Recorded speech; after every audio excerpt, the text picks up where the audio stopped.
अल्लाह ने किसी नबी को इस शान की मेराज अता नहीं फरमाई जैसे मेरे आका को अता फरमाई है।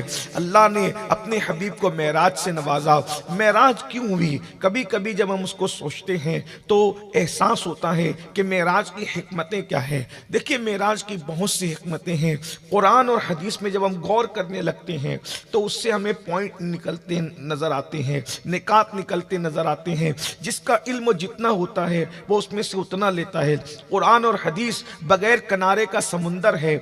जिसकी डोल जितनी गहरी होगी, जिसके पास बर्तन जितना बड़ा होगा, वो उतना ज्यादा उससे लेने की कोशिश करेगा। हम लोगों को तो कुछ आता जाता नहीं। हमारे जो बड़े बुजुर्गों ने हमें बताया, हम उन्हीं की बातें नकल करते हैं। हम अपनी तरफ से कुछ भी नहीं कह सकते, इसलिए कि कहने की इतनी सलाहियत हमारे अंदर नहीं है। लेकिन बुजुर्गों ने जो बताया, मेराज क्यों हुई, मेराज की हिकमतें क्या थी।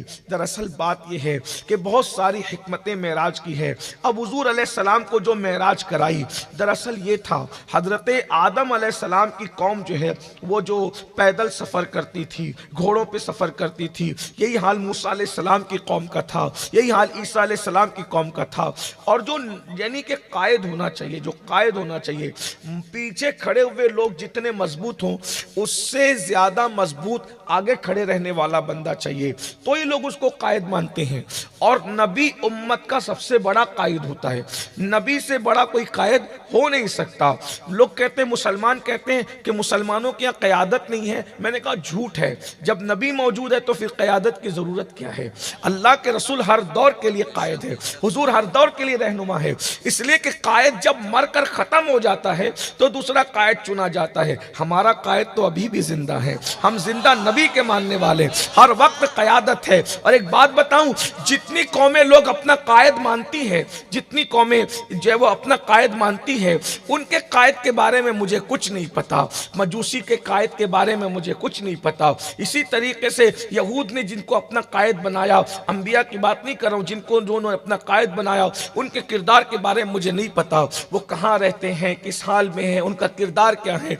लेकिन हमने जिसको कायद माना है वो नबी हुस्न के एतबार से भी सबसे बेमिसाल है। अव्वलीन और आखिरीन में उन जैसा खूबसूरत नहीं। बल्कि मैं एक बात बताऊं, अगर सारी दुनिया के कायदीन को खड़ा कर दिया जाए तो हमारे कायद का मिसाल ही नहीं, हमारे कायद की मिस्र ही नहीं। मोहम्मद कुदवतुना, मोहम्मद कायदुना। अल्लाह अकबर, कितने खूबसूरत हैं हमारे कायद कि अल्लाह अल्लाह। आफा कहा गर्दी दाम, बेरे महरे बुता वर्जी दाम, बिस्यार खूबा दी दाम, लेकिन तू चीजें दी गरी लम याती नजीरू कफी नजरी, मिसले तो ना शुद्ध पैदा जाना, जगराज को ताज तोरे सरसो है, तुझको शहेदो सरा जाना, लका बदरुन फिल वजहिल अजमल, खताल मा जुल्फ अब्र अजल, तोरे चंदन चंद्रो प्रो कुंडल, रहमत की भरन बरसा जाना। अल्लाह अकबर। इसी पे गुफ्तगू करें तो फिर गुफ्तगू होती है। इल्म के एतबार से हमारे कायद का कोई जवाब नहीं, अमल के एतबार से हमारे कायद का कोई जवाब नहीं। इल्म की सिर्फ इतनी बात कर दूं, हजरत मूसा कहते हैं कि मुझे इल्म चाहिए, तो अल्लाह खिज्र के हवाले कर देता है, जाओ दो दरियाओं के संगम पे जाओ और जाके खिज्र से इल्म हासिल करो। और हुजूर कहते हैं रब्बे जिदनी इल्मा, तो अल्लाह फरमाता है वो अल्लम कमालम तकुन तालम, हम आपको इल्म सिखाएंगे। मूसा को इल्म सीखना है तो खिज्र का दरवाजा बताया जाता है, और जब महबूब को इल्म सिखाना हो तो कहा जाता है अर रहमान अल्लमल कुरान, हम तुम्हें इल्म सिखाते हैं, हम तुम्हें इल्म देते हैं। और हजरत मूसा खिज्र के पास जाते हैं तो खिज्र का इल्म कितना भी हो, कहीं ना कहीं तो उसकी हद है। लेकिन जब महबूब को कुरान सिखाया जाता है तो किस शान से, वो अल्लम कमालम तकुन तालम व काना फदलुल्लाहि अलैका अज़ीमा, कि आप जो कुछ नहीं जानते थे वो सब कुछ हमने आपको अता फरमा दिया। ये अपना कायद है, इल्म के एतबार से कोई सानी नहीं है। उसके बाद हुजूर अलैहिस्सलाम को देख लें, दुनिया का कोई भी कायद सो जाए तो उसका वजू टूट जाए, अपने कायद सोने पर भी उनका वजू नहीं टूटता। लोग सोकर उठते हैं तो आदमी बता सकता है कि सोकर आया है। अपने कायद का सोना भी इतना संजीदा है कि वो सो के उठते हैं तो नींद का असर कभी उनके चेहरे से जाहिर नहीं होता। अल्लाह अकबर। उनकी आंख में कभी कीचड़ नहीं देखा गया, तवज्जो करना, उनकी आंख पर कभी कीचड़ नहीं देखा गया, उनके बदन पर कभी मक्खी नहीं बैठी, उनके पसीने से खुशबू आया करती थी। वो जमीन पे पैर रखते थे तो निशाने कदम कभी नहीं पड़ता था, और पत्थर पे कदम कदम रखते थे तो निशाने कदम पड़ जाया करता था। अपने कायद की तो बात ही अलग है, कितना कहूँ, कहाँ से कहूँ, कितना कहूँ, कहाँ से कहूँ, किस तरह कहूँ। जब कुरान उनके बारे में कहता है इन्ना आतैना कल कौसर, सारी कसरत आपको अता कर दी गई है, जिंदगियां खत्म हुई और कलम टूट गए, तेरे औसाफ का एक बाप भी पूरा न हुआ, क्या कौन क्या कहे। लेकिन इतना जरूर कहूंगा, जो कायद होता है हर एतबार से आगे होता है। मिसाल के तौर पर ये उलमा बैठे हुए यहाँ पर है, अगर यहाँ नमाज पढ़ाने की बारी आई, थोड़ा तवज्जो करना, आपने मुझे जो उन्वान दिया है उस उन्वान का थोड़ा सुन। लोग कहते हैं कहने का हक अदा हो, मैं कहता हूं मैं तो हक अदा नहीं कर सकता, सुनने का हक अदा कीजिएगा।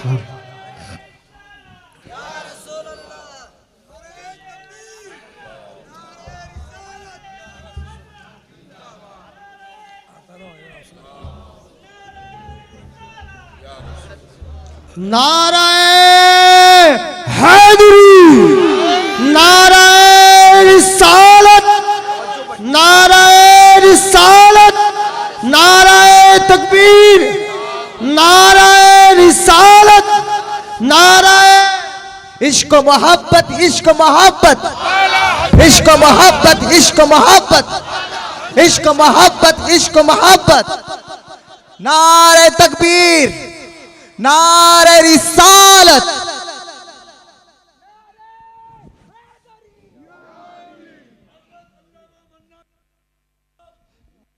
जिंदाबाद।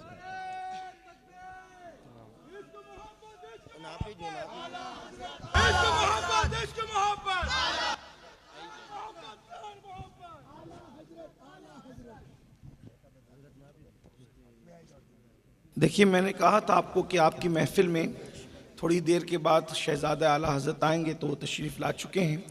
अब आप उनके चेहरे की ज़ियारत कीजिए और अब बयान सुनिए। मैं सोचता हूँ जब आला हज़रत का परपोता इतना नूरानी चेहरा रखता है तो इमाम अहमद रज़ा की नूरानियत का आलम क्या होगा।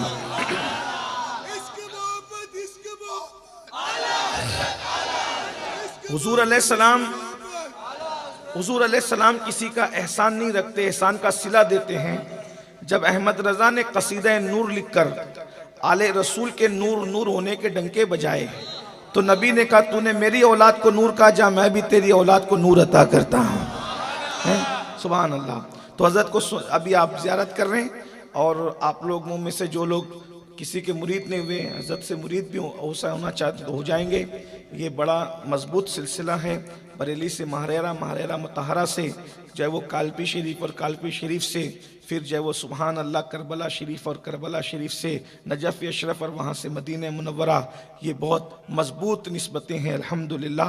तो हज़रत की ज़ियारत कीजिए। आखिरी में हम हज़रत से दुआ कराएंगे, हज़रत हम सब के लिए इंशाल्लाह दुआ करेंगे। तो यानी महफिल को हम लोगों ने आज तकसीम कर लिया, टाइम ज़्यादा होने की वजह से ज़ीशान निज़ामत कर देंगे, मैं बयान कर दूंगा और अल्लाह साहब सलाम पढ़ देंगे, हज़रत साहब दुआ करके मुरीद कर देंगे। इस तरह से जलसा पूरा हो जाएगा, ठीक है ना। एक बार दुरूद शरीफ पढ़े सब लोग। रब्ब सल्लि व सल्लिम दाइमन अबदा अला हबीबिका खैरुल खल्क़ि कुल्लिहिम, सलातु व सलामन अलैका या सय्यदी या जद्दल हसन वल हुसैन।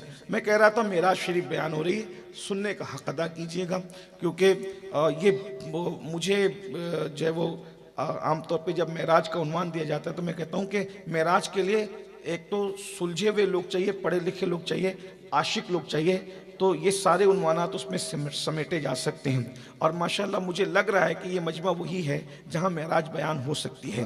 एक बार सब मेराज वाले रसूल पर और उनकी आल पे दुरूद और सलाम की नज़रें पेश कर लें। अल्लाहुम्मा सल्लि अला सैयदिना व मौलाना मुहम्मदिन मादिनिल जूदी वल करम व आलिहि व सहबिहि व बारिक वसल्लम, सलातु व सलामन अलैका या सैयदी या जद्दल हसन वल हुसैन। तो अर्ज़ ये कर रहा था कि जब ये उलमा बैठे हुए हैं, जब नमाज पढ़ाने की बारी आती है तो अगर कोई तो हल्का फुल्का बंदा नमाज के लिए आगे होता है तो बड़े बासलाहियत लोग जो है वो थोड़ा उनकी तबीयत में कराहत आती है। तो अगर इमामत के लिए कोई बंदा हल्का फुल्का आगे हो जाए तो तबीयत में कराहत आती है। तो जो है वो जिसके पीछे नमाज पढ़ना हो तो उसको आदमी पावरफुल चाहता है, तो जिसका कलमा पढ़ना हो उसको कितना पावरफुल होना था।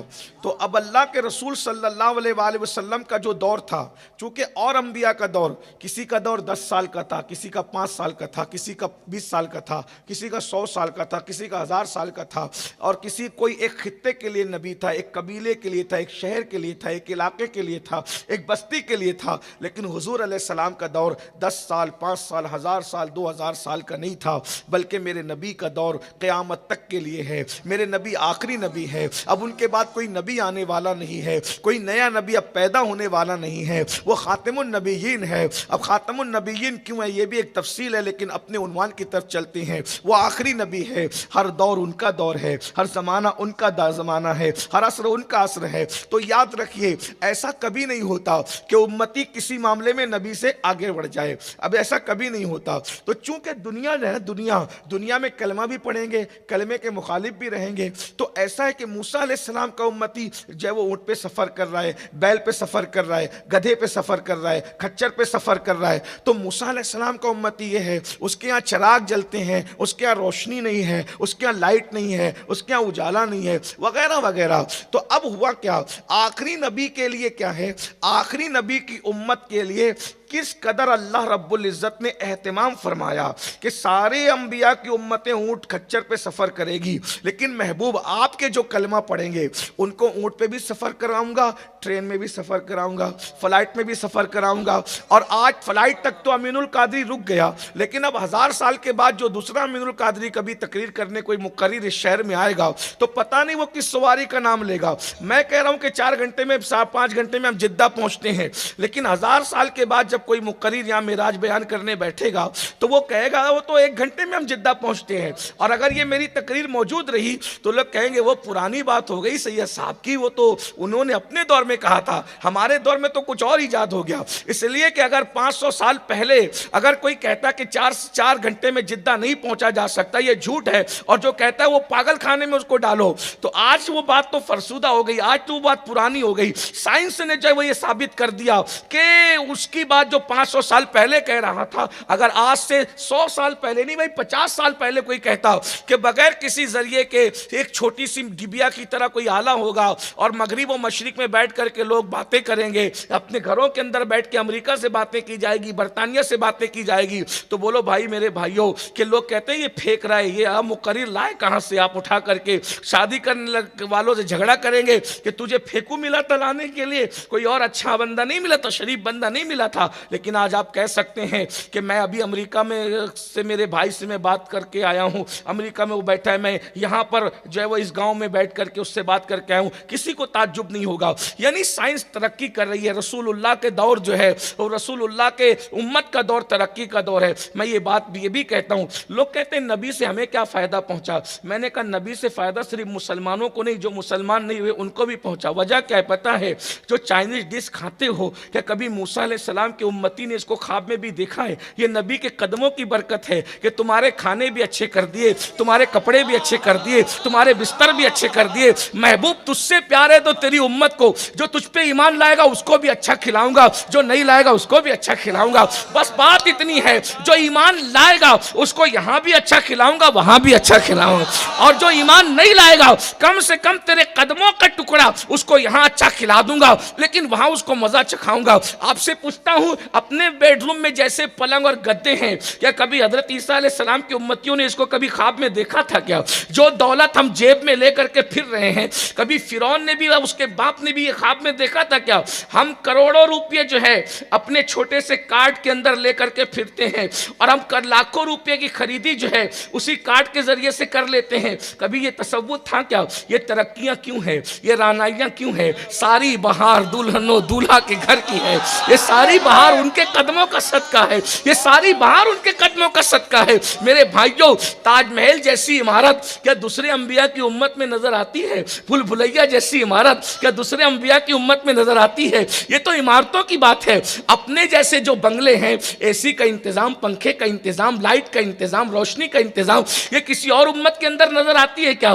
कुदरत बता रही है, फानी दुनिया में नबी की खैरात ऐसे बांटी है, अगर ईमान ला के वफा कर ली तो जन्नत में कैसे बंगले अता करूंगा? वफा तो करके देखो, वफा तो करके थे। तो बात निकल गई दूर, बात निकल गई दूर, जल्दी चलते हैं। तो हुजूर अलैहिस्सलाम के दौर का बंदा चूंकि फ्लाइट में सफर करने वाला था और वो बहुत शॉर्ट टाइम में सफर करने वाला था और फिर ऊंचा उड़ने वाला था। अल्लाह अकबर। मिसाल के तौर पर अगर कोई दहरिया अल्लाह रसूल का मुनकिर, कोई जो है वो अल्लाह रसूल का इनकार करने वाला काफिर या कोई मुशरिक कहता कि अमीनुल कादरी तेरे नबी से तो मैं आगे बढ़ गया। मैंने कहा कैसे? तो कहा देख तेरे नबी तो जमीन पे सफर करते थे, मैं तो हवाओं में सफर किया, वो तो घंटों लगते थे और मैंने तो मिनटों में सफर किया और मैं ऊपर चला गया। तो अल्लाह अकबर, मेरे रब ने फरमाया महबूब मैं तुम्हें मेराज कराऊंगा और ये जितने घमंड करते हैं इनकी सवारियां जितनी तेज रफ्तार होगी कयामत तक तेरी सवारी से तेज रफ्तार किसी की सवारी नहीं होगी। तू पलक के झपकते सिदरतुल मुंतहा तक जाएगा और जब वहां से वापस आएगा जंजीर भी हिल रही होगी, बिस्तर भी गर्म हो।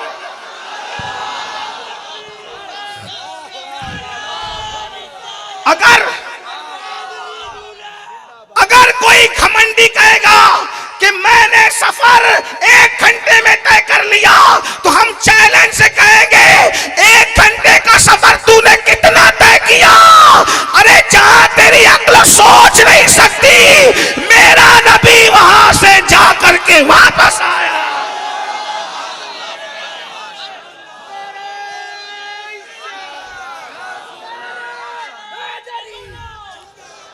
ये मेराज के मौजिज़े की बरकत है। तो रफ्तार में तो कोई आगे, यानी सारी रफ्तार के बाद भी सारे जलील सर झुकाए रहेंगे कि हम उनकी रफ्तार से आगे न बढ़ सके हैं। रफ्तार से एक बात ये, दूसरी ये फ्लाइट जाता कहां तक है? 36,000 फुट। अरे हम न रहेंगे दुनिया में, 50,000 फुट ले जाओगे और 1 लाख फुट कितने फुट लेके जाओगे? लेकिन आसमान तक तो फ्लाइट नहीं ले जा सकते ना। तो कोई खलाओं में फ्लाइट में घूमने वाला घमंड करके ये न कहे कि मैं तुम्हारे नबी से ऊपर चला गया। अरे आज के लोग कह रहे हैं हम मिर्रिक पर बस्ती बसाएंगे, हैं मिर्रिक पे पिकनिक पे जाएंगे। कोई कहता है चांद पे जाके आ गए। कहीं भी जाओ अल्लाह ने फरमाया हबीब मेराज की रात तुझे इतना ऊपर बुलाऊंगा कि अर्श तेरे कदमों के नीचे रहेगा। तो चांद पे जाने वाले का सर जहां होगा उससे ऊपर तेरे कदम होंगे। और आसमानों पर तो कौन जा सकता है? सैयारों को कुचलने वालों के सर तेरे कदमों के नीचे होंगे। हत्ता कि कोई कितनी भी बुलंदी पर चला जाए वो तेरे कदमों से ऊपर नहीं जा सकता। तुझे इतना ऊंचा कर दूंगा। ये अपने नबी का मुजज़्ज़ा। नारे रिसालत, नारे हैदरी। अब ये मैंने 2 बातें अर्ज कर दी, इस पे घंटों चाहिए बातें करने मेराज की हिकमत पे, इसको यहां रखते हैं। अब यहां कुछ जो बिदती मौलवी हैं ये दूसरों के लिए राहें हमवार करते हैं। बोले ये सुन्नी लोग तो बस बहुत बढ़ाते हैं नबी को, बहुत बढ़ाते हैं नबी को, अल्लाह से बढ़ा देते हैं। मैंने कहा तुम्हारा कोई खुदा होगा भाई जो इतना छोटा होगा जिससे नबी बढ़ जाता है? हमारा खुदा तो वो है जो ना तसव्वुर में आता है, ना तखज्जुल में आता है, ना जबान में आता है, ना बयान में आता है। खुदा को कौन घटा सकता है? जो घटा दिया जाए वो खुदा नहीं हो सकता है? जो बता दिया जाए वो खुदा नहीं हो सकता। जो जबान में आए वो खुदा नहीं हो सकता। जो तसव्वुर में आए वो खुदा नहीं हो सकता। जो तखज्जुल में आए वो खुदा नहीं हो सकता। जो तकरीर में मुहीत हो जाए वो खुदा नहीं हो सकता। अरे खुदा को समझने के लिए ही तो अल्लाह ने अपने महबूब को भेजा है। इसको देख लो और मेरे हुस्न को समझ लो। जब आप तो हूँ के हुस्न का ये आलम है तो वादहुला शरीक के हुस्न का आलम क्या? नारे तकबीर, नारे रिसालत। मुझे तो देख नहीं सकते, मैं किसी के पे टिप्पणी नहीं कर रहा हूं, लेकिन कुछ मौलवी हैं जो कुछ दलालियां करते हैं। वो कहते देखो अल्लाह ने तो इतना ही कहा कि मैं मस्जिद अक्सा तक ले गया। अब ये सुन्नियों को क्या हुआ? ये कहते अर्श पे गए, सिदरा तक गए, यहां तक गए, वहां तक गए। मैंने कहा मुल्ला जी पूरा कुरान पढ़ो। अल्लाह ने मेराज को 2 हिस्सों में बयान किया है। एक 15वें पारे में बयान किया, एक 27वें पारे में बयान किया। तवज्जो फरमाना। तो दोनों पढ़ोगे तो समझ में आएगा कहां का। तो अल्लाह ने एक जगह क्यों बयान नहीं किया, दो जगह क्यों बयान किया? असल में उसकी हिकमत बहुत सी। एक ये, बच्चा जब पहले 6 महीने हल्की फुल्की सलाहियत में होता है तो उसको पहला सेमेस्टर पढ़ाया जाता है कि ये तेरा निसाब है। जब ये सेमेस्टर पढ़ करके उसकी सलाहियत बढ़ती है तो थोड़ा मुश्किल सेमेस्टर और निसाब उसको पढ़ाया जाता है। 2 निसाब होते हैं कि नहीं होते? समझाने के लिए कुदरत ने भी मेराज को 2 हिस्सों में बयान किया है। एक तो मक्के के कुछ गुंडे थे जो नबी पे एतराज करते थे, तो अल्लाह ने उनकी अक्ल के मुताबिक पहले मेराज बयान की, और जब सहाबा के दरमियान बयान की तो अलग बयान की। उसको देखो, समझने की कोशिश। सब हक है, 15वें पारा भी हक है, 27वां भी हक है, कुरान का तो हर्फ हर्फ हक है। लेकिन समझाने के लिए एक बात कहता हूं, कल्लिमुन्नास अला कद्र उकूलिहिम, लोगों से गुफ्तगू उनकी अकल के मुताबिक करना चाहिए। अकल से बाहर की गुफ्तगू करोगे तो फिर लोग ऐसे ही होंगे ना जो कहते हो कि हम खुदा को नहीं मानते। अकल के बाहर की गुफ्तगू हो गई है, तो अकल के मुताबिक गुफ्तगू करेंगे तो सब मानेंगे। तो अल्लाह गुफ्तगू भी करता है ना तो इंसान देख के करता है। कुरान का ये मौजज़ा है, इतनी आसान जबान बोलता है कुरान के मकड़ी का जाला भी बयान कर देता है। इतनी आसान जबान बोलता है कि दूध कैसे बनता है जानवर के थन में, वो भी बता देता है। इतनी आसान जबान में गुफ्तगू करता है कुरान कि कलियां कैसे मुस्कुराती वो भी बयान कर देता है, मकड़ी भी बयान कर देता है, मच्छर भी बयान कर देता है, और शहद बनाने का तरीका भी कुरान बयान कर देता है। तो वो मक्के के काफिर कहते हैं ये कैसा अल्लाह इतनी छोटी छोटी बात करता है? तो फिर अल्लाह कहता है काफा या ऐन स्वाद, अब समझ के बता। जब तेरी अकल के मुताबिक गुफ्तगू करता हूं तो मक्खी मच्छर भी बयान करता हूं, मक्खी और मच्छर भी बयान करता हूं, और जब अपनी शान के मुताबिक गुफ्तगू करता हूं तो कहता हूं काफा या इन स्वाद। तो जिब्रील भी हैरत से तकता है हुजूर को, हुजूर इसका क्या मतलब है? तो हुजूर कहते हैं ये तेरी बात नहीं, ये मेरे और मेरे अल्लाह के दरमियान राज है।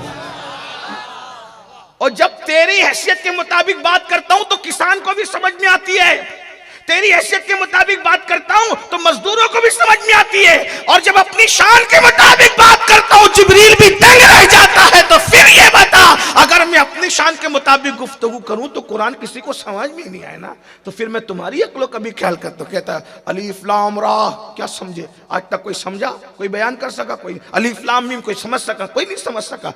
ये बात है, समझ में आती है बात। तो अल्लाह ने अक्लों के मुताबिक गुफ्तगू, एक आसान जबान में मैं समझाता हूँ। जैसे मिसाल के तौर पर ये हमारे हजरत किबला हजरत अल्लामा मन्नान रज़ा खान साहब किबला मुद्दज़िल्लहुल आली, अभी जब ये सुन्नियों के मजमे में है तो कहेंगे ये हजरत कौन है? तो चूंकि ये मजमा बरेली भी जानता है, सौदा गिरान भी जानता है, आला हजरत भी जानता है ना, तो हम ये कहेंगे हजरत अल्लामा मन्नान रज़ा खान साहब है। ये कहेंगे, ऐसे ही कहेंगे? बोलो भाई ऐसे ही कहेंगे, किसी को प्रॉब्लम नहीं, सब समझ गए। अल्लामा मन्नान रज़ा खान साहब है, आला हजरत के परपोते हैं। इनके नाना भी आला हजरत, इनके दादा भी आला हजरत ऊपर। हाँ ये हाँ। अब यहाँ से जब हजरत को लेकर चले तो ढाबे पे रुके चाय पीने के लिए, तो चिलिया की होटल के ऊपर कुछ दूसरे नजर आए, तो बोले ये हजरत कौन है?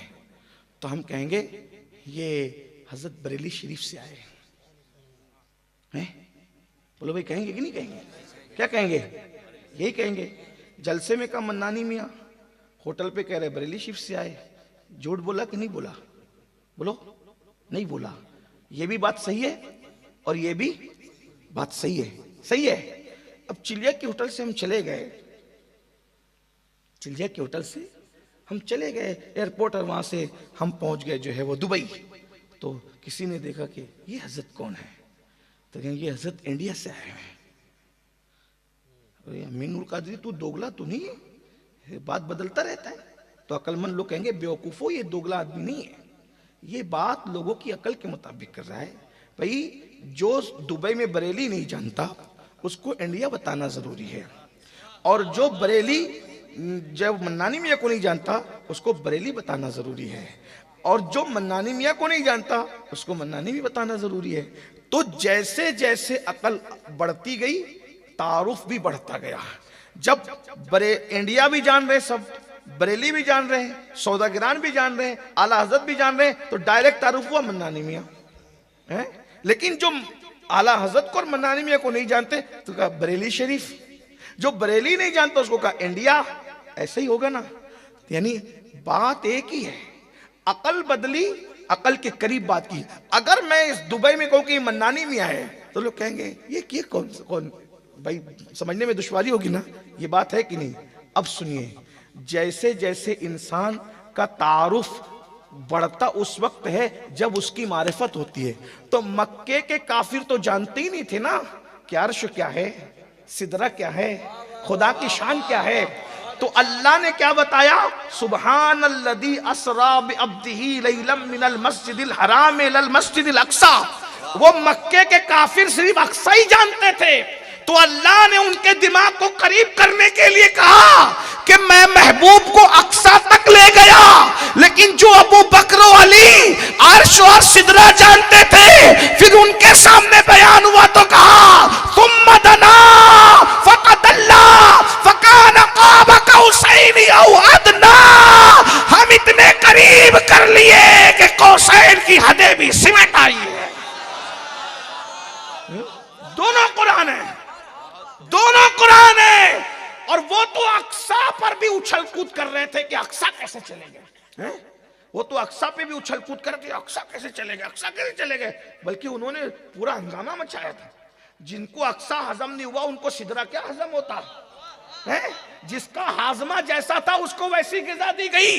ये अबू जहल और अबू लहब अक्सा पे कूद फान मचाने लगे और मेरे नबी की शान, अल्लाह अकबर, नबी के यारों के सामने जब कहा हुजूर ने कि मैं आसमान पे गया, अबू बकर सिद्दीक कहते सदकता, आपकी शान इससे बड़ी है। कहा कि मैं सातवें पे गया, सदकता, आपकी शान इससे बड़ी है। मैं सिदरा पे गया, सदकता, आपकी शान इससे बड़ी है। मैं अर्श पे गया, सिद्दीक ने कहा इससे बड़ी भी कहो तो मैं मानने के लिए तैयार हूं। फिर कहा मैंने खुदा का दीदार किया, इन्नी राई तो रब्बी, मैंने अपने खुदा को देखा।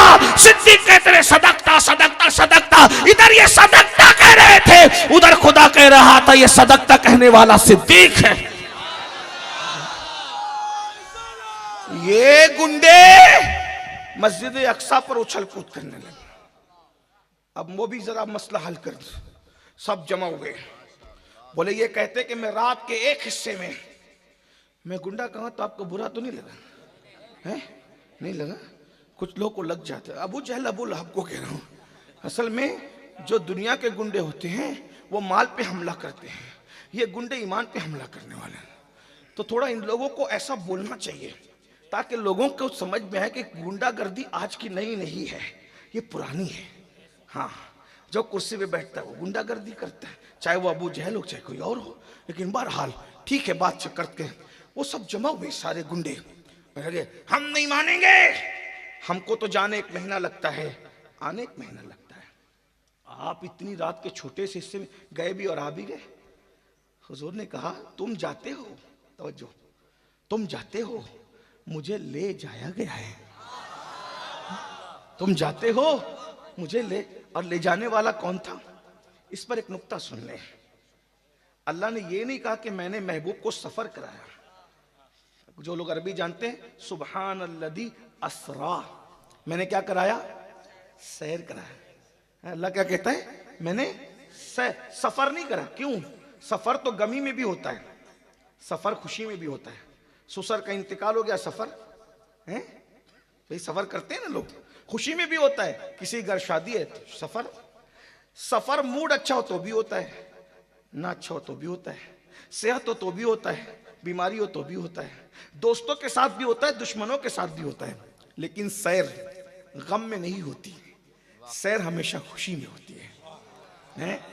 और सफर में क्या होता है? इधर बैठे उधर उतरे, इधर, और सैर में यहां रुके आबशार के पास, उधर रुके दरिया के पास, उधर रुके समुंदर के पास, फूल के पास खड़े होकर देख रहे हैं कैसा है फूल, तितली को देख रहे हैं बागपन कैसा है, कलियों को देख रहे हैं तबस्सुम कैसा है, शफक को देख रहे हैं जमाल कैसा है, उफक को देख रहे हैं सुर्खी कैसी है, समुंदर को देख रहे हैं तुगयानी कैसी है, दरिया को देख रहे हैं रवानी कैसी है, भवरों को देख रहे हैं बांग कैसी है, बुलबुल को देख रहे हैं शीरी मकाली कैसी है, और बास को देख रहे हैं अंदाजे जो है वो उजाड़ना क्या है, बहारों को देख रहे हैं रानाइयाँ कैसी है, गुले रग को रगे गुल देख रहे हैं नज़ाकतें कैसी है, सुंबुल का पौधा देख रहे हैं बालों का उठान कैसा है, नरगिस के फूल देख रहे हैं किसी महबूब की आंखों की यादगार कैसी है, आसमान की बुलंदी देख रहे हैं, सितारों की अंजुमन देख रहे हैं, अल्लाह अकबर सब्जाजार देख रहे हैं। आदमी जब सैर करता है रुक रुक कर देखता है, रुक रुक कर देखता है। एक और बात, चूंकि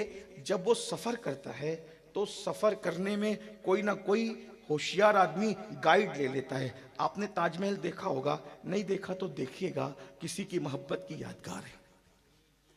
मिराज का बयान है, लेकिन उसमें शादी के मौके से एक बात और बयान कर दूं, फिर आगे बढ़ते हैं। ख़त्म ही करना है, बहुत लंबी नहीं करना, हालांकि उन्वान बहुत लंबा है, इसमें रातें चाहिए, लेकिन बीच में मैं बात आ गई ताजमहल की तो मोहब्बत की बात कर लूँ। शादी की, मोहसिन की शादी है सब, और कुछ की होने वाली, कुछ की हो गई है।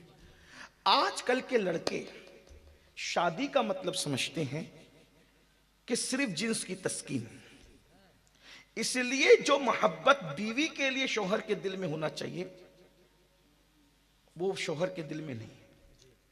और लड़कियां भी समझती है जरूरत का पूरा होना, तो बीवी के दिल में शौहर की जो मोहब्बत होनी चाहिए वो नहीं है।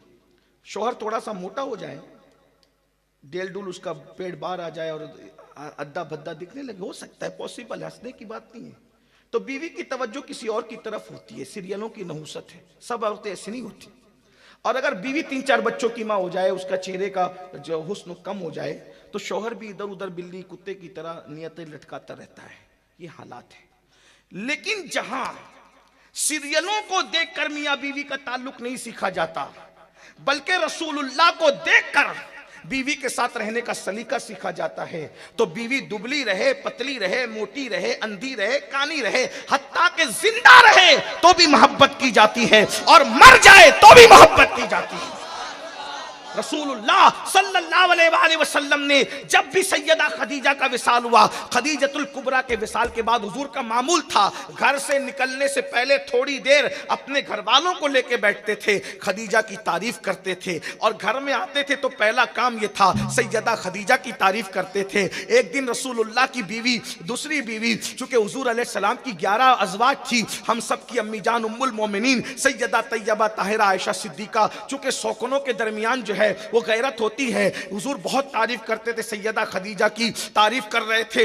एक दिन जबान से निकल गया, बस कीजिए या रसूल अल्लाह, क्या वो सुर्ख वाली बुढ़िया की निस्ता तारीफ करते रहते हैं? आपको अल्लाह ने उनसे अच्छी बीबियां अता कर दी है, खूबसूरत बीबियां अता कर दी है, फिर भी उस बुढ़िया का जिक्र लेके बैठे रहते हैं। मेरे आका अलैहिस्सलाम को गुस्सा आया। सैयदा आयशा फरमाती है, हुजूर को हमने गुस्से में कभी नहीं देखा था, लेकिन जब उनकी बीवी जो दुनिया से जा चुकी थी उनके खिलाफ गुफ्तगू हुई तो चेहरा गुस्से से सुर्ख हो गया और फरमाया ला वल्लाह, ला वल्लाह, आयशा नहीं नहीं नहीं, खदीजा से बेहतर बीवी मुझे नहीं मिली है, इसलिए कि वो मेरे निकाह में सबसे पहले आई, लोगों ने झुटलाया, उसने मेरी तस्दीक की, लोगों ने मुझे महरूम किया, अपने माल से मेरी मदद की, जब मैं थक हार करके और जख्मों से चूर होकर के घर आता तो वो मुझे तसल्लियां दिया करती थी, मेरी धाड़स बंधाया करती थी, और अल्लाह ने मेरी जितनी भी औलादें पैदा की है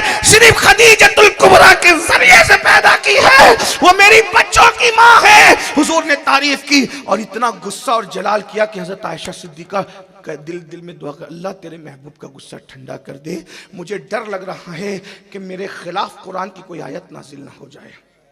अगर आज तूने महबूब का गुस्सा ठंडा कर दिया, आज के बाद मैं खदीजा के बारे में कभी कुछ नहीं कहूँगी। हुजूर फौत शुदा बीवी से इतना प्यार करते हैं, यहाँ तो बीवी पास नहीं हो तो बोलते दोस्तों में, वो मेरी बीवी तो उसको खाना बनाना नहीं आता।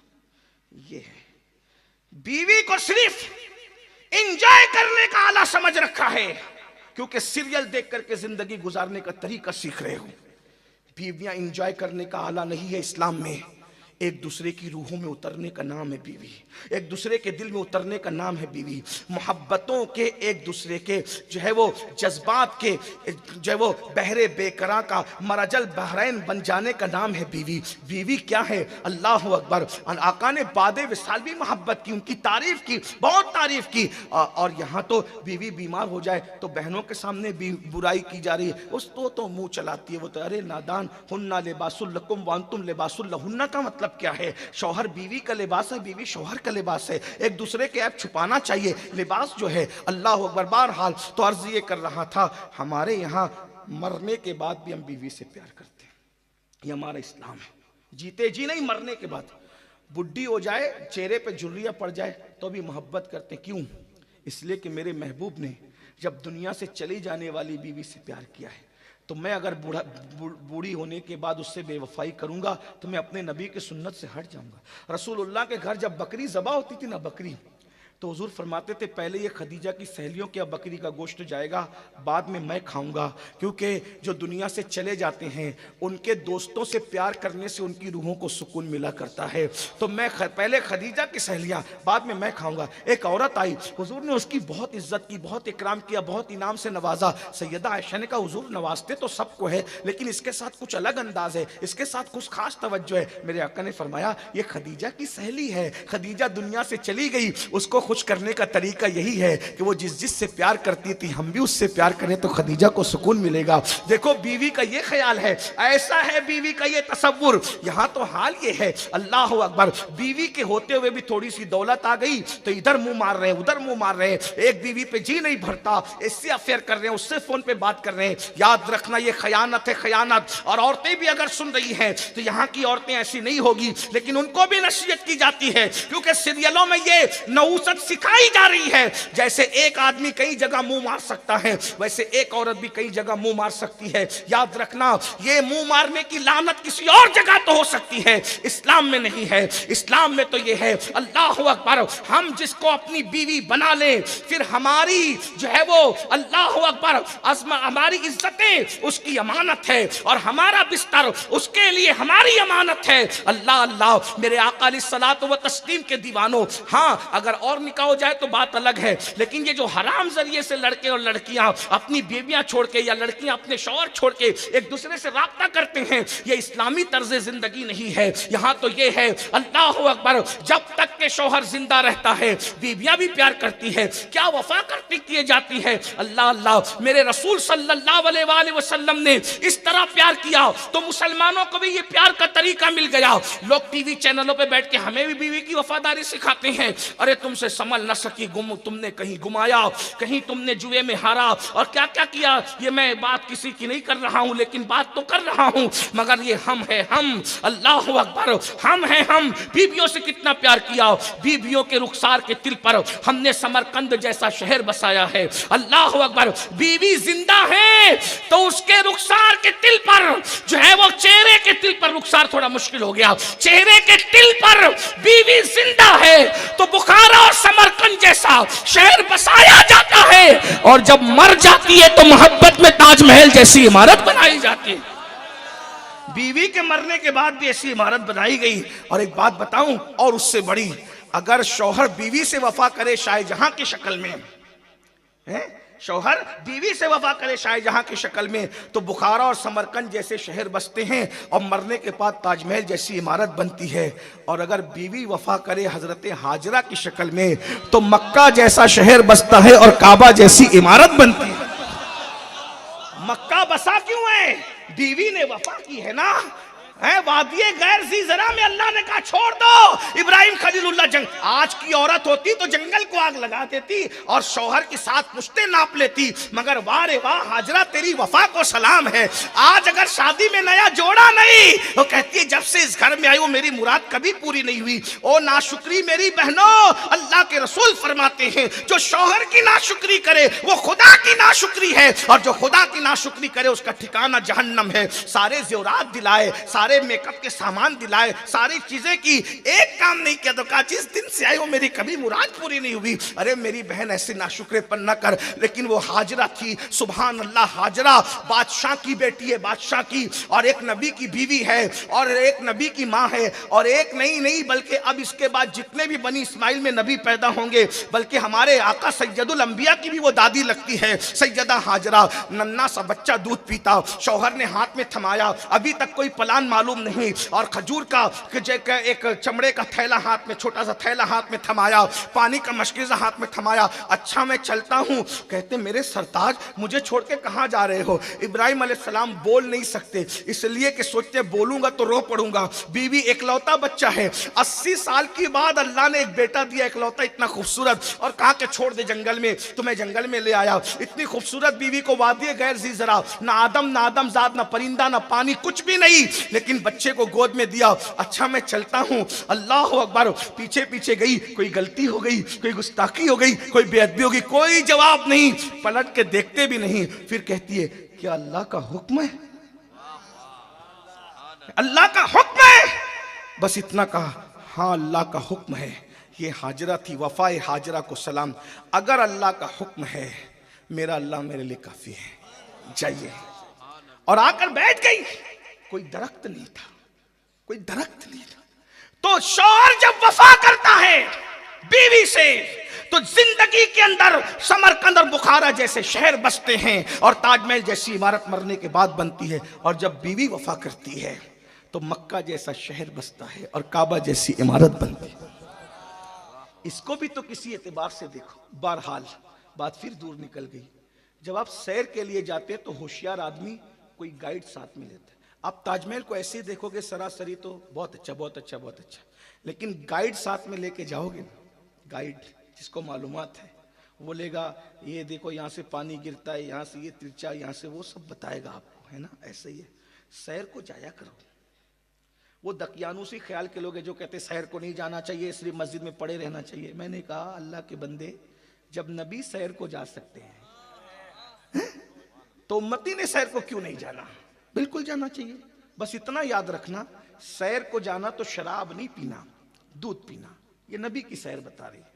सैर को जाना औरतों को नहीं तकना, तिलावती कुरान करना, गुलों को तक के सोचना ये इतना खूबसूरत है तो इसके बनाने वाले की हुस्न का आलम क्या होगा। 70 साल तक जिक्र करके जो सवाब नहीं मिलता, एक लम्हा फिक्र करके उससे ज्यादा सवाब अता किया जाता है। तो चलते हैं। तो आप जब सैर के लिए निकलते हैं, नंबर 1 किसके साथ जाते हैं? दोस्तों के साथ। और दोस्तों में भी चुगलखोर नहीं चलेगा, बात लीक करने वाला नहीं चलेगा, हैं? हमराज चाहिए, करीबी चाहिए, इतना करीबी उससे करीबी, क्योंकि सैर में सब होता है, हैं? सैर में सब होता है, राज फाश नहीं होना चाहिए। तो फिर कहते अरे चल ना यार, चलते हैं। अब सुभान अल्लाह, हुजूर की सैर हो रही है। अब हुजूर किसके साथ जा रहे हैं? हुजूर का यार कौन है? इसलिए कि जहां जा रहे वहां तक जाने के लिए कोई चाहिए भी तो।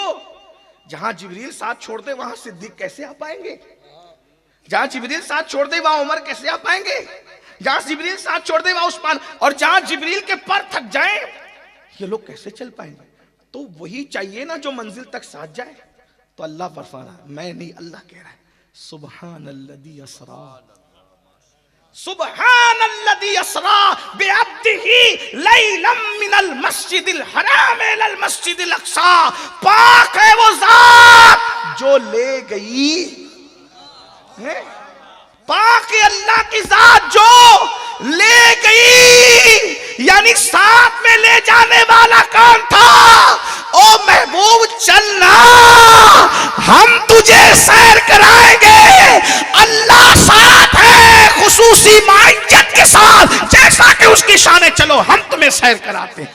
अरे जब गाइड इतना दिखाता है तो बनाने वाले खुदा ने कितना दिखाया, और फिर दिखाने के लिए लेके गया। क्यों ले गया? मस्जिद अक्सा तक। अल्लाह फरमाता है बारकना हौला, हम तुम्हें मस्जिद अक्सा इसलिए ले गए कि उसके आसपास बरकतें रखी हुई। क्या कहा? आसपास बरकतें रखी है, बरकतें। ये नहीं कहा मस्जिद के अंदर बरकत है।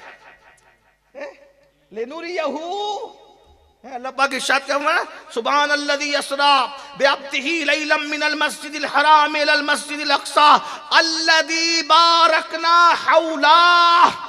थोड़ी भी मिनाजुल अरबिया एक दो हिस्से पढ़े होंगे तो हौला का मतलब सबको समझ में आता है ना। क्या क्या मस्जिद अक़सा के इर्द गिर्द हमने बारकना हौला, आस पास हमने बरकत रखी है। मस्जिद के अंदर बरकत ये नहीं बयान किया, बल्कि क्या कहा, मस्जिद के अक़सा के गिरदा गिर्द आस पास। मस्जिद में क्यों नहीं कहा?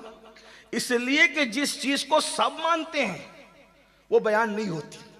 तवज्जो है, जिस चीज को सब मानते हैं वो बयान नहीं होती, जिस चीज को लोग नहीं जानते और मानते वो बयान होती है। मस्जिद में बरकत है ये तो सभी का अकीदा है।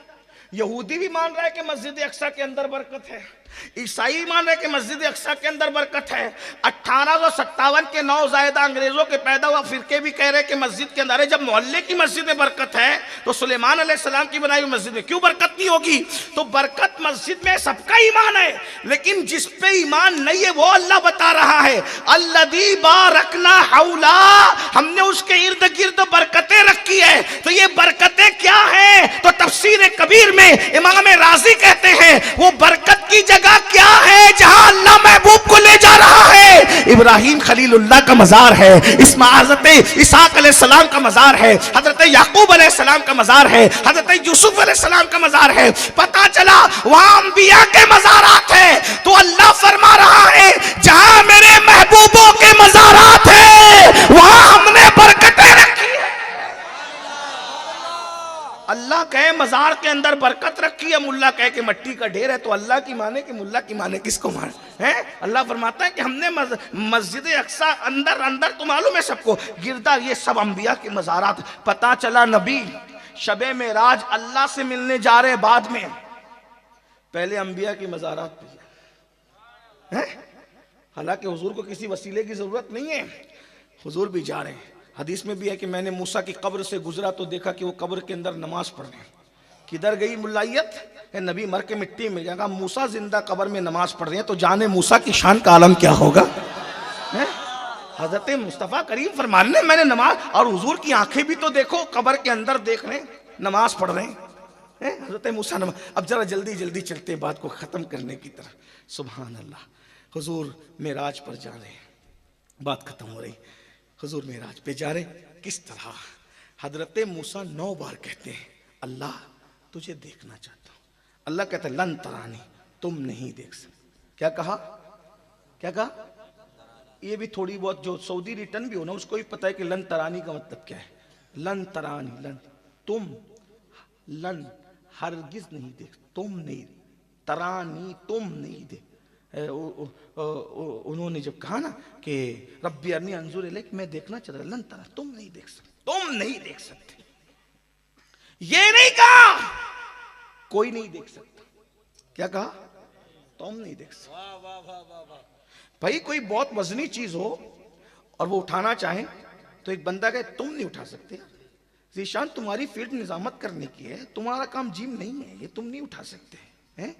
और एक बहुत बड़ी चीज हो, पहाड़, कोई नहीं उठा सकता। ऐसे ही है ना, बात समझ में आती है। एक है तुम नहीं उठा सकते, एक है जब कहे कोई नहीं उठा सकता तो फिर कोई नहीं उठा सकता।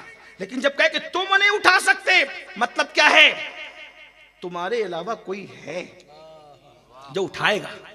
जब हजरत मूसा ने कहा रब्बी अरनी, तुझे देखना चाहता हूं, लन तरानी, तुम नहीं देख सकते।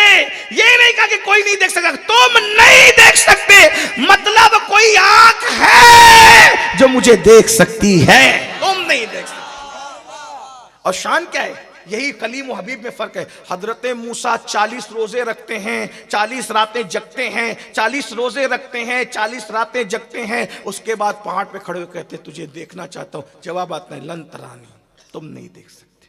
और मेरा महबूब हमेशा रोजे से होते हैं, आज कोई रोजा नहीं, हमेशा जगते हैं, आज शान दिलरुबाना के साथ चादर डाल के सो रहे, रात रात भर जगते हैं। अल्लाह कहते हैं ताहा मा अंज़लना अलैकल कुरआन लितशका इल्ला तज़किरतल लिमन यख्शा।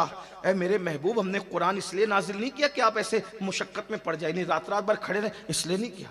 महबूब थोड़ा सोया भी करो ना। वो सुलाने का, वो सोने की बात कर रहे हैं, इतना मत जगा करो, सोया करो। और आज जागने वाला महबूब सो रहा है। बता रहे हैं हमारी शान भी देखो, हैं भाई। मुल्लायत में फंसे हुए लोग कभी मौला मुस्तफा जान रहमत की शान भी देखो। वहां 40 रातें जाकर कहते तुझे देखना है, मना कर दिया जाता है, और यहां सर से लेके पैर तक के चादर डाल के सो रहे। अल्लाह कहते हैं जिब्रील जाओ, 70,000 फरिश्तों को लेकर जाओ, मेरे महबूब को जगाओ और कहना चलो तुम्हारा इंतजार किया जा रहा है। क्या शान है ना, है? अपने महबूब की। अरे कलमा किसका पढ़ते हो, किसका कलमा पढ़ते हो मुसलमानों? अपने मुकद्दर पे नाज करो, किसका कलमा पढ़ते हो? मूसा अलैहिस्सलाम का भी अगर कलमा पढ़ते तो मुकद्दर वाले थे, मगर मूसा वो है जो सवाल करते और मना कर दिए जाते हैं, और यहां तो सो रहे हैं और कहा इंतजार हो रहा है। भाई इंतजार हो रहा है, अल्लाह आपका मुश्ताक है, इंतजार हो रहा है, चलिए। और भी कैसे? 70,000 फरिश्तों की बारात लेकर के जाइए। अब मैं थोड़ा मेराज पढ़ देता हूं। अब नुक्तों पे बात करने की वजह सीधी सीधी मेराज, थोड़ा सा कुछ पढ़ देता हूं, मेरे आका की शान समझ में आ जाए। हम क्या, हमारी औकात क्या। अल्लाह अकबर। जिंदगियां खत्म हुई और कलम टूट गए, तेरे औसाफ का एक बाप भी पूरा न हुआ। अल्लाह अल्लाह अल्लाह ने हुक्म फरमाया जिब्रील जाओ महबूब को लेकर आओ, कि कहा कहना इंतजार हो रहा है, तुम्हारा मुश्ताक है तुम्हारा खुदा। अल्लाह अकबर। जिब्रील आए 70,000 फरिश्तों को लेकर। उस दिन रसूलुल्लाह अपने घर में भी नहीं, अपने चचाजाद बहन हजरत उम्मे हानी के घर में सो रहे थे, क्योंकि मक्के के गुंडों ने इतना सताया था कि हुजूर अलैहिस्सलाम को सताने की वजह से हुजूर के सर में दर्द हो रहा था। याद रखिए, हुजूर के सर में जिस रात मेराज हुई उस रात हुजूर के सर में दर्द हो रहा था। बुखार और सर दर्द, ये दो बीमारियां अल्लाह ने महबूब को अता की है। अब जरा तवज्जो करना, दोनों का राज। जिस दिन सर दर्द हुआ उस दिन ला मकां पे बुलाकर दीदार कराया, और जिस दिन बुखार आया उस दिन दुनिया से बुलाकर अपना दीदार कराया। हुजूर को दो बीमारियां अल्लाह ने अता की, इसीलिए न बुखार को बुरा कहो न सर दर्द को बुरा कहो। एक बुजुर्गों के सर में दर्द हुआ, उन्होंने रात भर शुक्राने में नफिल अदा की। जो बीमारी तूने महबूब को दी थी वो बीमारी आज तूने उसके गुलाम को अता फरमा दी। हाय हाय हाय मेरे आका अलैहिस्सलाम के दीवानों, सर दर्द को बुरा मत कहो। एक शख्स राबिया बसरी के सामने, अम्मा राबिया बसरी के सामने पट्टी बांध के आया, तो उसने कहा बेटे क्या हुआ? अम्मा सर में दर्द हो रहा है। जालिम कितने दिन से हो रहा है? आज ही हो रहा है। अल्लाह ने इतने दिन तक सुख दिया था, कभी उसका जिक्र नहीं किया, आज दुख दे दिया तो पट्टी बांध के लोगों को बताता है कि मेरे सर में दर्द हो रहा है। कुछ लोग हमारे भी होते हैं, जैसे कि हमारे मौलाना ज़िशान, बुरा नहीं मानेंगे तो मैं उनके बारे में बात कह दूं। कभी कभी नाजिम साहब आते कहते हैं कि आज की तबीयत ज़रा ठीक नहीं है, बुखार है, ज़ुकाम भी हो गया है, लेकिन आपकी मोहब्बत में चला आया हूँ। अरे तू दर्द की दास्तान सुनाने आया कि जिक्र रसूल सुनाने आया? मेरे भाई, हमने तुझे इसलिए नाजिम साहब नहीं बुलाया मेरा बच्चा ज़िशान कि हम तेरे दुख की दाइया, ऐसा नहीं है, लेकिन चूंकि अपनों को मिसाल बनाना पड़ता है ना, कि अगर दूसरे बनाऊंगा तो वो तो झगड़ा करेगा मुझसे। तो आपके दुख। और एक बात बताऊं, बीमारी मत बताओ किसी, बीमारी दो को बताना, या तो तबीब को बताना इलाज के लिए, या तो हबीब को बताना दुआ के लिए। बीमारी या तबीब को बताओ या हबीब को। अल्लाह का शुक्र है इस फील्ड में अब मुझे 29-30 साल होने को आए हैं अल्हम्दुलिल्लाह। मैंने कभी किसी को नहीं कहा कि मैं बीमार हूँ, अल्हम्दुलिल्लाह, अल्लाह का शुक्र है। इसलिए आपको भी कहता हूँ, आप भी आदत बनाइए, बीमारी माइक पे नहीं बयान करना, बीमारी किसी के सामने, या तबीब को इलाज कराने या हबीब को दुआ लेने के लिए। और हमारा हबीब तो मदीने का लाल है। मेरे इमाम जब अपनी बीमारी बयान करते अपनी हबीब से तो कहते हैं, शाफियो काफ़ी हो तुम, शाफियो नाफी हो तुम, काफियो वाफी हो तुम, दर्द को कर दो दवा, तुम पे करोड़ों दुरूद। दर्द को कर दो दवा, दर्द को कर दो। लोग दर्द की दवा करते हैं। तवज्जो, डॉक्टर लोग मौजूद है, बुरा नहीं मान, बड़े अजीम है। डॉक्टर दर्द की दवा करता है। दर्द की जब दवा होती है तो शिफा मिलती है, कभी नहीं मिलती है। और नबी दर्द को दवा बना देते हैं। नबी दर्द नहीं समझे। शायद मैं लखनऊ में कहता तो लोग समझते, लेकिन यहाँ इश्क वाले वो समझे होंगे, कुछ लोग पढ़े लिखे भी होंगे वो सके। एक है दर्द की दवा और एक है दर्दों को दवा। यानी दर्द की दवा तो दर्द मौजूद रहता है, इलाज होता रहता है, और जब दर्द को दवा बना दिया जाता है तो भाई जब दर्द खुद दवा हो जाएगा तो फिर उसके बाद फिर बीमारी कहाँ रह जाएगी। तो मेरे नबी वो तबीब है, दर्दों की दवा नहीं करते, दर्द को दवा बनाते। कैसे? हजरत अली की आंखें आई हुई थी।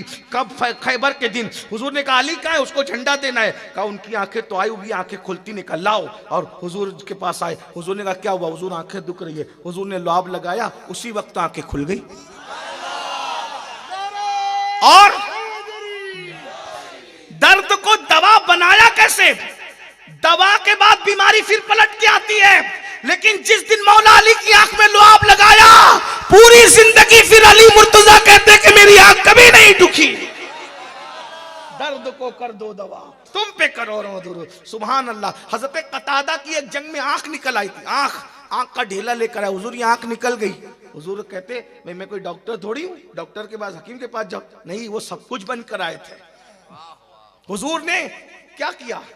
कैसे ऑपरेशन? समझाने के लिए ऑपरेशन कैसे किया, कितने सामान होते हैं ऑपरेशन के लिए। और हुजूर ने क्या किया? लुआब निकाला, आंख पे लगाया और ढेला वही लगा करके बस हाथ रख दिया।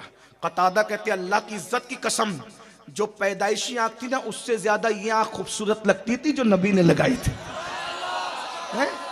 शाफी हो नाफी हो तुम, काफी हो वाफी हो तुम, दर्द को कर दो दवा। क्या अपने नबी है ना, क्या शान है ना अपने नबी की। बात फिर कहा ना, दूर निकल गए। क्या हो रहा? अल्लाह अकबर।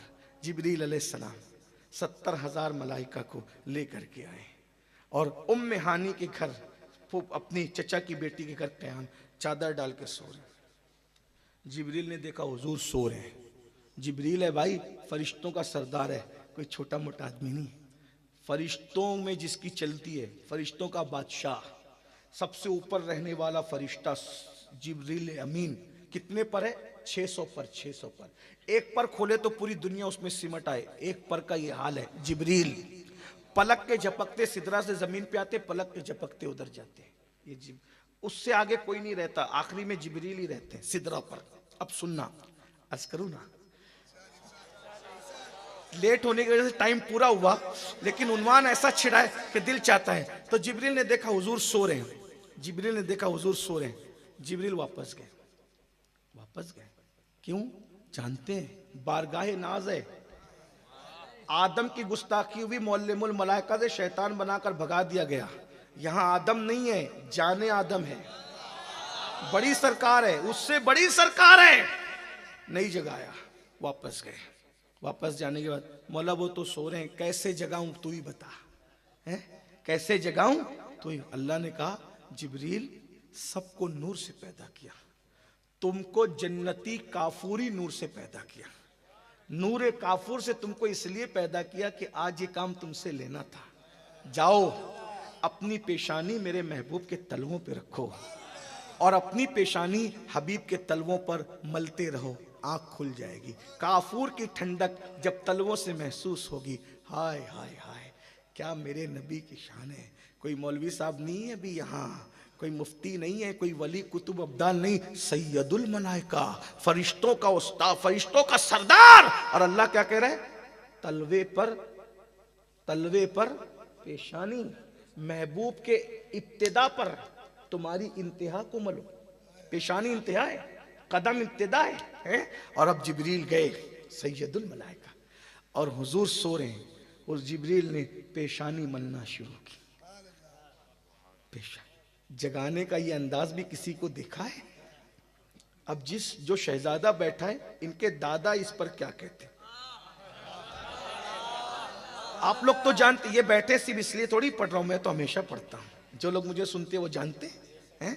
हम मुंह देख के बात नहीं, ना हम मुंह देख के बात करते हैं, ना महफिल देख के बात करते हैं, ना लिफाफा देख के। हम तो मदीने की सरकार थे। जो पिया को भाए अख्तर वो सुहाना राग है, जिससे ना खुश है पिया वो रागनी अच्छी। अब तवज्जो कीजिए, हुजूर के तलवे हैं। अब मैं हाथ का इशारा नहीं करता, मेरी औकात ना, ये गंदे गुने आलूद हाथ और वो तलवे का इशारा नहीं। अब हाथ का, हुजूर के तलवे हैं। पता है अब समझाऊं तलवा, हुजूर का तलवा। जिसका चेहरा काला भी होता है ना, तो उसका तलवा गोरा होता है। हाँ, जितने मेरी तरह सांवले रंग के हैं वो देखें अपने तलवों को। कलर मुंह का कैसा ही हो, तलवा सबका गोरा होता है।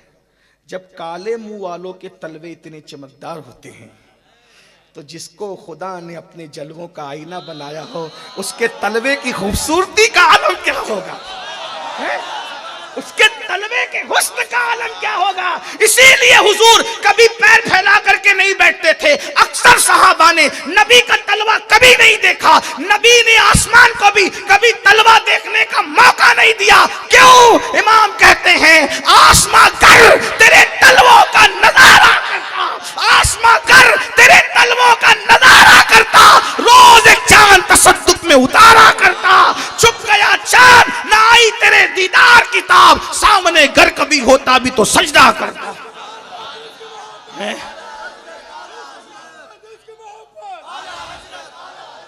हाँ, गौर करें हुजूर का तलवा कितना खूबसूरत होगा। तलवे पर बात आई तो एक बात और, सैयदना सिद्दीक अकबर रसूलुल्लाह को गारे सौर पे लेके चढ़े। हुजूर को लेके कोई खड़े नहीं रह सकता है, चढ़ कैसे सकता है?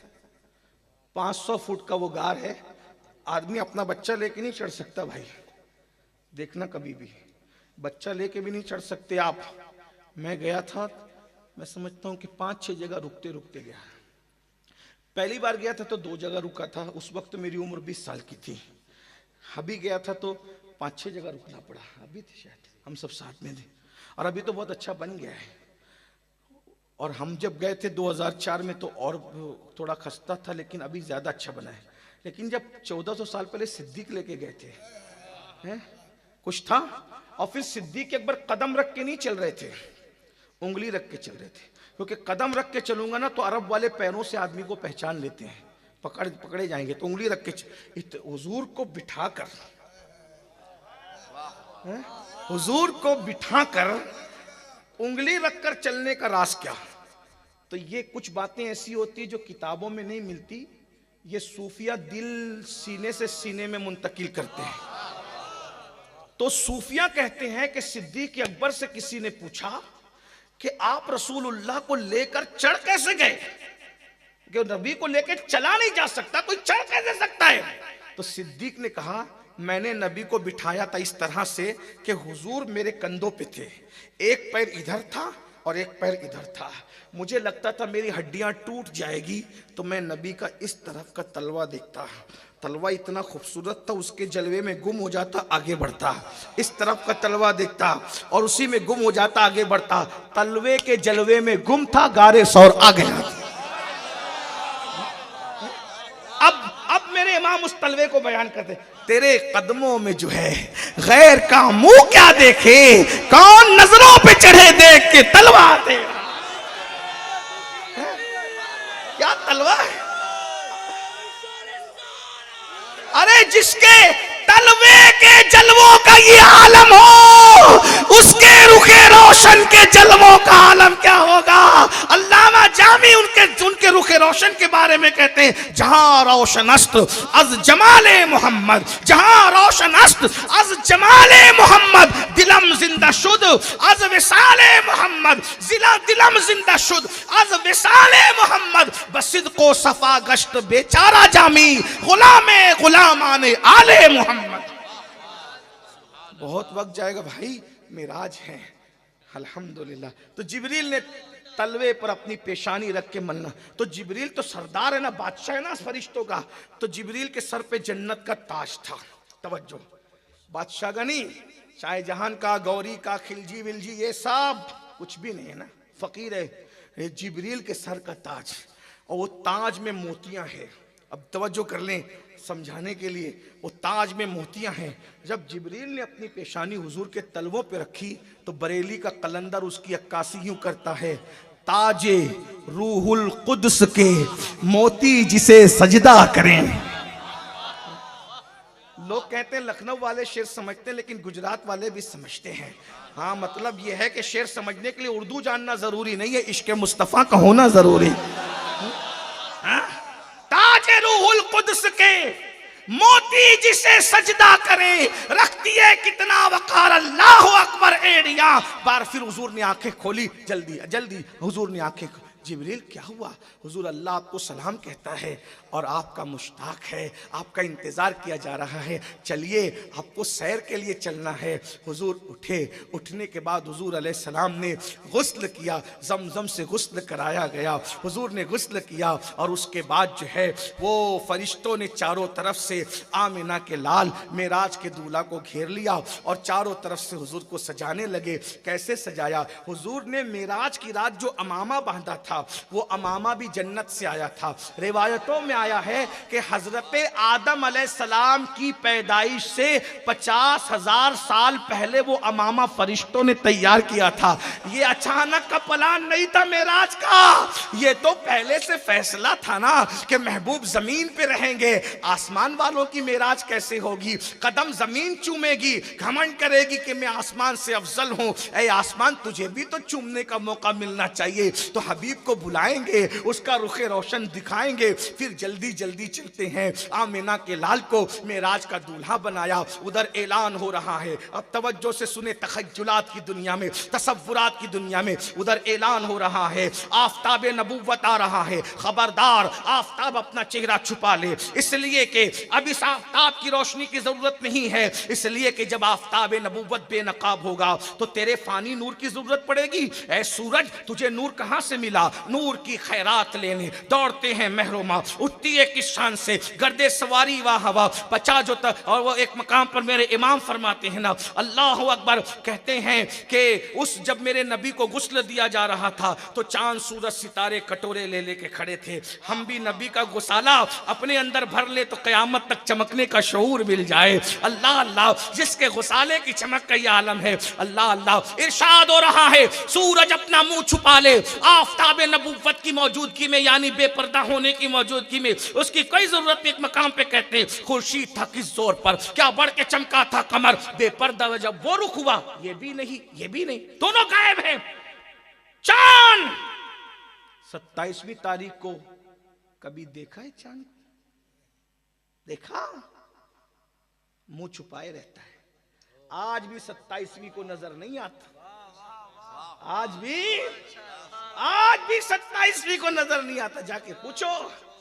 हाँ, और जिनको नजर आता है फिर उनको नजर आता है, हाँ, लेकिन नजर नहीं आता वो। हाँ, फिर चांद छुप गया है। सितारों को कहा गया, नए कपड़े पहनो, नए शबाब से तैयार हो जाओ। हुरान जन्नत को ऐलान होता है, हबीब आने वाला है, संवर जाओ, सज जाओ। जहन्नम के सब दरवाजे बंद कर दिए जाए, जन्नत के सारे दरवाजे खोल दिए जाए, जन्नत पर फिर से कुदसी इत्र का छिड़काव किया जाए, जन्नत को कहो कि संवर जाए, काबा को कहो कि संवर जाए। सबको सजाया संवारा गया और अब मेराज के दूल्हा की सवारी के लिए जिसका इंतखाब किया गया उसका नाम बुराक है। लोग बड़ी साइंस पे घमंड करते, ये जो बिजली है ना, इसको अरबी में बर्क कहते हैं। जब लोगों के सामने बर्क का कोई तसव्वुर नहीं था तब मेरे नबी की सवारी का नाम बुराक था। अभी लोग बिजली से वाकिफ नहीं थे तब नबी की सवारी का नाम था, और अभी तक तुम बर्क में उलझे हुए हो। नबी 1450 साल पहले बुराक को अपने कदमों का सदका दे चुके। बुराक क्या था? एक सवारी थी, उसके अंदर सारी चीजें सिमट आई थी, सब मखलूक सिमट आई थी। उसका चेहरा इंसान की तरह, उसके पैर घोड़े और खच्चर की, उसके पैर घोड़े की तरह, उसका कद गधे से कुछ बड़ा, घोड़े से कुछ छोटा, या खच्चर से कुछ बड़ा और घोड़े से कुछ छोटा। उसके अंदर पर लगे हुए थे। यानी देखो, नबी की सवारी बनने जो आ रही है उसमें इंसान भी है, घोड़ा भी है, परिंदा भी है, देख रहे हैं, यानी सब सिमट आ रहे हैं। चरिंद परिंद सारी रानाइयां एक सवारी में सिमट आई है। हुजूर ये आपकी सवारी। हुजूर आए, हुजूर सर झुका के रोने लगे। बस अब बात यहाँ कहीं तो खत्म करनी पड़ेगी। हुजूर सर झुका के रोने लगे। जिब्रील ने कहा, ये जो आज आपको मकाम मिला है ये किसी को नहीं मिला और किसी को मिलेगा भी नहीं आपके बाद, ना आपसे पहले मिला ना आपके बाद। हुजूर आप रो रहे, ये रोने का मकाम नहीं। जिब्रील ने कहा, रोने का? कितनी खुशी का मकाम, आप कहां जा रहे हो?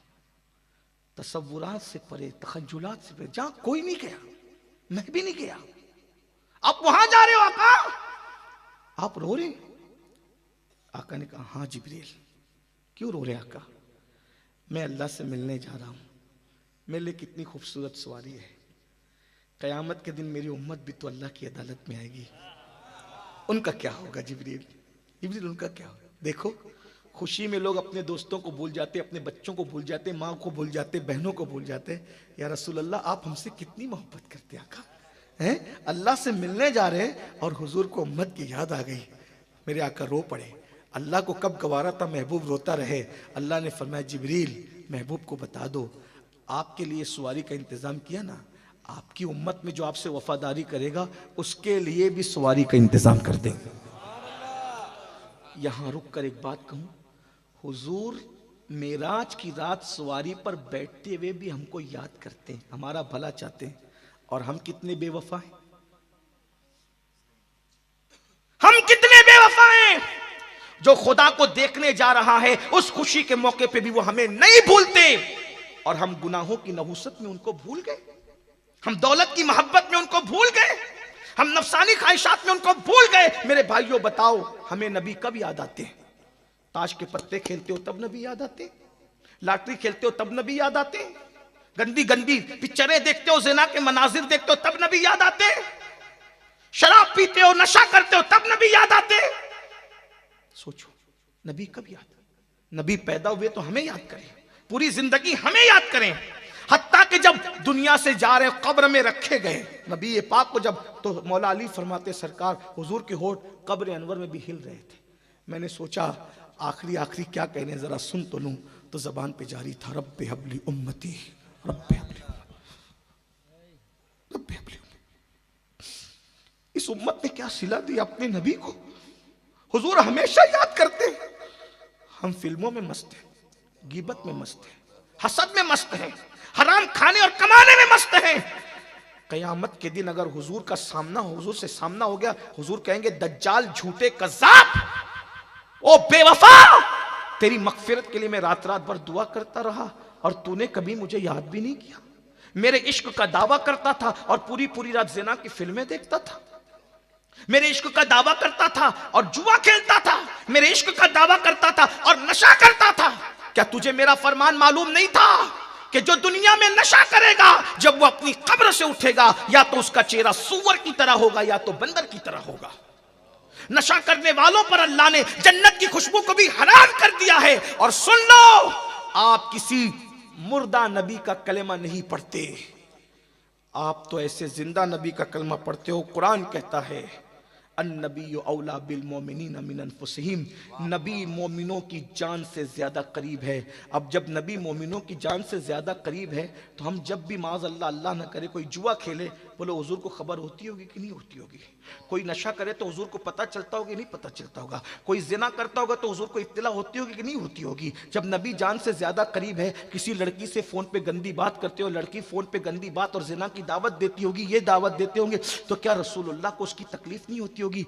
जो गुंबदे खजरा में हुजूर के दिल को तड़पाए, जो गुंबदे खजरा में आका का दिल दुखाए, जो गुंबदे खजरा में हुजूर के दिल को तकलीफ पहुंचाए, बताओ भाई, माँ का दिल दुखाने वाले को मरते वक्त जबान पे कलमा नहीं आता, तो जो एक दिन में हजारों मरतबा अपने नबी का दिल दुखाता है। मेरे भाई, हम मुर्दा नबी के मानने वाले नहीं। मेरे इमाम कहते हैं तू जिंदा है वल्लाह, तू जिंदा है वल्लाह। मेरी चश्मे आलम से छुप जाने वाले सैयदुना फारूक आजम ने कहा था, फकी अबुल्लाह समरकंदी लिखते हैं कि फारूक आजम कहते हैं तुम छोटा गुना करो या बड़ा गुना, मुझे इससे कोई गर्ज नहीं, मैं तो इतना जानता हूं तुम कोई गुना करते हो उससे रसूलुल्लाह का दिल दुखता है, उससे हुजूर को तकलीफ होती है। बताओ, जलसों में कहते हो गुलामी रसूल में मौत भी कबूल है, जलसों में कहते हो नबी के नाम पे मर जाएंगे, जान दे देंगे। मेरे भाई, इश्क मुस्तफा में जान देने की बात करने वालों, इश्क मुस्तफा में गुनाह छोड़ दो, इससे बड़ी बात और क्या होगी? जो कौम फजर की नमाज में 10 मिनट की नींद नबी के नाम पे कुर्बान नहीं करती, वो कौम अपने नबी के नाम पे जान क्या कुर्बान करेगी? मेरे भाइयों, नबी ने हमसे इतना प्यार किया, आका ने हमसे इतना प्यार किया। एक आखिरी रिवायत पढ़ दूं, कल भी पढ़ा था, मुझे बहुत प्यार है इससे और यहीं पे ख़त्म कर दूं। आका हमसे कितनी मोहब्बत करते हैं। माँ भी हमसे उतना प्यार नहीं करती। हजारों माँ की ममता इकट्ठा कर दी जाए तो नबी उससे भी ज़्यादा हमसे प्यार करते हैं। हज़ारों बापों की मोहब्बतें इकट्ठा कर दी जाए, हज़ार बाप हो नहीं सकते, हज़ार माएँ हो नहीं सकती, समझाने के लिए हुजूर कितना प्यार करते हैं। आका जब अल्लाह के कुर्ब में पहुँचे, अल्लाह फरमाता है फ़अौहा इला अब्दिही मा औहा, अल्लाह ने जो बातें करनी थी कर ली। एक दिन सैयदा तैयबा ताहिरा आबिदा जाहिदा राकिया साजिदा नकिया तकिया ज़किया उम्मे हबीहा उम्मुल हसनैन उम्मुल आइमा सैयदा मलके फिरदौस बरी फातिमतुज़ ज़हरा सलामुल्लाह अलैहा आई और आने के बाद कहती बाबा आप मेराज पे गए थे, अल्लाह ने आपसे बहुत बातें की। अब्बा जान अब्बा जान अब्बा जान अब्बा जान, कोई नहीं कह सकता नबी को, ये हक सिर्फ फातिमतुज़ ज़हरा के पास था या उनकी उन 3 बहनों के पास और उनके 2 भाइयों के पास। नबी को कोई अब्बा नहीं कह सकता, सबको कहना या रसूल अल्लाह। नबी को कोई भैया नहीं कह सकता, सबको कहना या रसूल अल्लाह। नबी को कोई भतीजा नहीं कह सकता ईमान लाने के बाद, सबको कहना या रसूल अल्लाह। नबी को कोई बहनवई नहीं कह सकता, सबको कहना या रसूल अल्लाह है। नबी को कोई माज़अल्लाह अस्तगफिरुल्लाह अपना दामाद नहीं कहता, सब कहते या रसूल या। लेकिन हाय हाय सैयदा तुम्हारी अजमतों पे कुर्बान, किसी को ये कहने की इजाज़त नहीं है जिस लक़ब से तुम पुकारते बाबा जान बाबा जान बाबा जान। आप मिराज पे गए थे ना अब्बा जान, आपने अल्लाह से बहुत बातें की, क्या क्या की मुझे भी तो बताया ना। अल्लाह ने नहीं बताया, आपने भी नहीं बताया, मुझे बताया। आका फरमाते हैं बेटी बहुत बातें हुई, सब नहीं बताता, आज एक बात बताता हूँ सुनो। जब मैं अपने अल्लाह के कुर्ब में पहुँचा, उसने 70,000 बार मुझसे कहा महबूब मांगो क्या मांगते हो, मांगो क्या मांगते हो, मांगो क्या। कितनी बार? 70,000 बार। सैयदा मचल गई, बाबा आपने क्या क्या मांगा? आका कहते बेटी वो जब जब कहता मांगो क्या मांगते हो, एक ही जवाब देता मेरी उम्मत को बख्श दे, मेरी उम्मत को बख्श दे, मेरी उम्मत को बख्श दे। 70,000 बार कहता रहा मांगो क्या मांगते हो, 70,000 बार एक ही जवाब दिया मेरी उम्मत को बख्श दे। फिर उसने मुझ पे कदम फरमा के कहा हबीब गमगीन न होना, कयामत के दिन तेरी उम्मती के जराइम नहीं देखूंगा, आपकी वजह से उनकी बख्शिश कर दूंगा, जो आप कहोगे उन्हें बख्श दूंगा। इसी वादे के लिए तो आपको बुलाया गया है। मुझे बताओ जो खुदा को देखकर हमें नहीं भूले, आज हम गुनाह के अंदर उस रसूल को भूल गए। यही वफा है, यही वफादारी है। याद रखना आज वफा नहीं करोगे तो मरने के बाद पछताओगे। छोड़ दो गुनाह। जब अल्लाह अल्लाह होकर, तवज्जो करें, जब अल्लाह अल्लाह होकर उनकी मोहब्बत में किबला बदल देता है, हम उम्मती होकर अपनी जिंदगी नहीं बदल सकते। मोहब्बत का तकाजा ये नहीं है छोड़ दो गुनाह, छोड़ दो अय्याशियां, छोड़ दो औरतों को पाप की नजर से देखना, छोड़ दो हराम खाना, छोड़ दो नशा करना। अल्लाह पाक की बारगाह में दुआ है अल्लाह हम सबको तौफीक बख्शे। अमल की गुफ्तगू के दरमियान अगर कोई गलती लग़ज़िश खामी हो गई हो अल्लाह ताला माफ़ करे। अस्तग़फ़िरुल्लाह रब्बी मिन कुल्लि ज़म्बिन व अतूबु इलैह। जिस शख्सियत को आप देख रहे हैं, मैंने पहले ही आपको तारुफ़ करा दिया हज़रत के आने से पहले कि ये आला हज़रत के पोते भी लगते हैं, नवासे भी लगते हैं। आला हज़रत के 2 बेटे हैं, उनके बेटे हुज्जतुल इस्लाम जो बड़े बेटे हैं, उनके बड़े बेटे के बेटे इब्राहिम रज़ा ख़ान साहब, अल्लामा इब्राहिम रज़ा ख़ान मुफ़स्सिर आज़म के ये सबसे छोटे और आखिरी बेटे। अब उनकी नस्ल में हज़रत इब्राहिम रज़ा ख़ान साहब के बेटों में हज़रत अकेले बच्चे में ताजुश शरिया के छोटे भाइयों में से हुज़ूर मुफ्ती आज़म की बेटियां थी, उनकी बेटी के बेटे हैं। यानी मुफ्ती आज़म भी आला हज़रत के बेटे और इनके दादा हुज्जतुल इस्लाम भी आला, तो दोनों तरफ से ये नवासे लगते हैं। आज हमारे दरमियान आए हुए हैं अल्हम्दुलिल्लाह, और सिलसिले आलिया कादरिया बरकातिया के और रज़विया अशरफिया के माशाअल्लाह ये जो है वो खलीफा भी हैं और शेख तरीक़त भी हैं। तो आप में के जो लोग इनसे मुरीद होना चाहते हैं हज़रत से मुरीद हो जाएं, इंशाअल्लाह हज़रत आप सबको मुरीद करेंगे। मैं मौजूद रहूँगा और अभी जो है वो प्रोग्राम आगे का जो है आगे बढ़ाया जाए। अस्सलामु अलैकुम व रहमतुल्लाहि व बरकातहू।